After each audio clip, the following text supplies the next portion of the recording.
Hello friends, എല്ലാവർക്കും മറ്റൊരു പുതിയ വീഡിയോയിലേക്ക് സ്വാഗതം. It's me Akhil Satheesh and welcome to Akhil Satheesh world.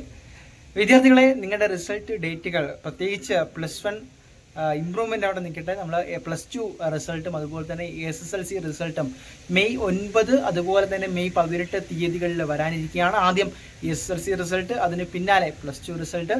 അപ്പോൾ ഈ ഒരു ഡേറ്റ് വന്ന സ്ഥിതിക്ക് വിദ്യാർത്ഥികളുടെ ഇനിയുള്ള ആശങ്ക എന്ന് പറയുന്നത് ഡേറ്റൊക്കെ വന്നു കഴിഞ്ഞു, ഇതാ എണ്ണി ഇരിക്കുകയാണ്. വീട്ടുകാരും കുടുംബക്കാരും ഒക്കെ ചോദിച്ചു തുടങ്ങി, നാട്ടുകാരും ചോദിപ്പായി എത്ര മാർക്ക് കിട്ടും മോനെ, എത്ര A+ കിട്ടും.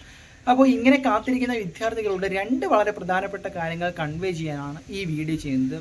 മറ്റൊന്നുമല്ല, നിങ്ങൾ ഈ ഒരു ക്ലാസ്സിൽ പഠിച്ച്, അതായത് ഇപ്പോൾ SSLC കിട്ടിയവരാണ് എങ്കിൽ കുറച്ച് കഴിഞ്ഞ് +1 +2 പഠിക്കും. ചിലരാണെങ്കിൽ ITI അങ്ങനെ പോകുന്നവരുണ്ട്. ഇനി +2 ആണെങ്കിൽ നിങ്ങൾ റിസൾട്ട് വന്നു കഴിഞ്ഞിട്ട് JEE, കീം പോലുള്ള പരീക്ഷകൾ, എൻട്രൻസ് പരീക്ഷകൾ എഴുതി അങ്ങനെ പ്രൊഫഷണൽ കോഴ്സുകൾക്ക് പോകുന്നവരുണ്ടായിരിക്കാം. അതല്ല എങ്കിൽ നിങ്ങൾ തീർച്ചയായിട്ടും ഒരു ഡിഗ്രി എടുക്കുന്നവരായിരിക്കാം. അങ്ങനെയൊക്കെ ആകുമ്പോൾ, അല്ലെങ്കിൽ പഠിക്കുമ്പോൾ ആ ഒരു സ്റ്റേജിൽ നിൽക്കുന്ന ഒരാളോട് നിങ്ങൾ ഇപ്പോൾ ചോദിക്കണം, ചേട്ടാ SSLC പരീക്ഷ എത്രത്തോളം ഇമ്പോർട്ടൻ്റ് ആയിരുന്നു, അല്ലെങ്കിൽ +2 എങ്ങനെയായിരുന്നു? അപ്പോൾ അവർ പറയും, മക്കളെ അതൊക്കെ വെറും ഒരു സർട്ടിഫിക്കറ്റ് ആണ്. എത്രത്തോളം കഷ്ടപ്പെട്ട് പഠിച്ചു എന്നും എത്രത്തോളം എഫർട്ട് ഇട്ടു എന്നും നിങ്ങൾക്ക് തന്നെ അറിയാവൂ. പക്ഷേ പിന്നീട് അങ്ങോട്ട് പോകുമ്പോൾ, അതായത് അടുത്ത ക്ലാസ്സുകളിലേക്ക് പോകുമ്പോൾ നമ്മൾ അതിനെ കൂടുതൽ ഫോക്കസ് ചെയ്യുകയും ഇതിൻ്റെ ഇമ്പോർട്ടൻസ് കുറയുകയും ചെയ്യും. അപ്പോൾ നിങ്ങൾ എന്തുകൊണ്ടെന്ന് എനിക്ക് മനസ്സിലാകും, ഈ ഒരു പ്രായത്തിൽ അല്ലെങ്കിൽ ഈ ഒരു പരീക്ഷ എഴുതി കഴിഞ്ഞവർക്ക് ചെറിയൊരു ടെൻഷനൊക്കെ ഉണ്ടാകും. പക്ഷേ ഇത് വലിയ ഒരു സംഭവമല്ല എന്ന് നിങ്ങൾ തിരിച്ചറിയേണ്ടതുണ്ട്. അതായത് ഇതല്ല ജീവിതത്തിൻ്റെ ഒരു ലാസ്റ്റ് പോയിന്റ് എന്നോ, ഇതല്ല ഒരു ടേണിംഗ് പോയിന്റ് എന്നോ തീർച്ചയായിട്ടും മനസ്സിലാക്കണം. മറ്റൊരു പ്രധാനപ്പെട്ട കാര്യം ഈ പ്രത്യേകിച്ച് SSLCക്കാരെ കുറിച്ചാണ്.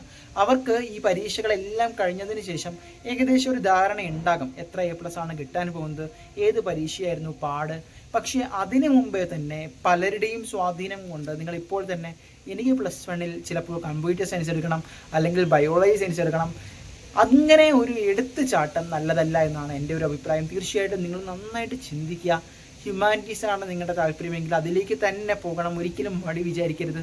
സയൻസുകാർ വലിയ ആൾക്കാരും ഹ്യൂമാനിറ്റീസുകാർ ചെറിയതെന്ന് പറയുന്ന ആ ഒരു കാലമൊക്കെ മക്കളെ മാറിക്കഴിഞ്ഞിരിക്കുന്നു. അത് SSLCക്കാരോട്. ഇനി +2 എടുത്ത് പറയേണ്ടത്, നിങ്ങളും ഒരു ആവേശത്തിന് ഒരു പ്രൊഫഷണൽ ഡിഗ്രി പഠിക്കാൻ ആഗ്രഹമുണ്ടെങ്കിൽ മാത്രം പോവുക. കാരണം 4 വർഷത്തെ ഒരു കോഴ്സാണ്. ഇനി ഡിഗ്രി ആയിക്കോട്ടെ, അതും ഇപ്പോൾ നമ്മുടെ പുതിയ സിസ്റ്റം അനുസരിച്ച് 4 വർഷത്തെ കോഴ്സാണ്.